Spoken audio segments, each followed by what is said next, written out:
এই যে আমি এখন আম্মা খাবো। টিং টি টি টিং টি টিং টি টিং টিং টি টি টিং টিং গরিকের আমু বড়া প্যারা কিসটা বলো? কাঁচা লঙ্কা কিসটা বলো?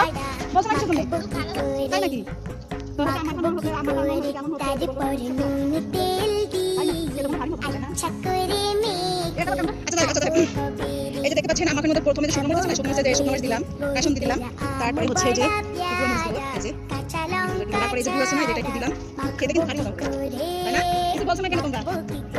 চুপটি করে বসে আছে কিছু, চুপটি করে বসে থাকে কিছু দিবে না। কিছু একটা বলতে হবে, কিচ্ছু দিবে না, কিচ্ছু দিবে না। কিছুই দিবে না।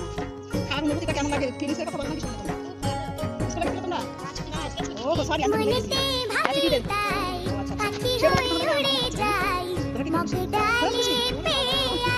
গাইস, আজকে আমরা আমবাগানে বসেই টক ঝাল মিষ্টি আমবাগান উপভোগ করছি একদম কড়া রোদে। বাচ্চাদেরকে নিয়ে হলিডেতে এরকম একটু আয়োজন করলে ভালোই হয়, এতে বাচ্চারাও আনন্দ পায়, সঙ্গে আমরা। কি তোমরা খুশি তো?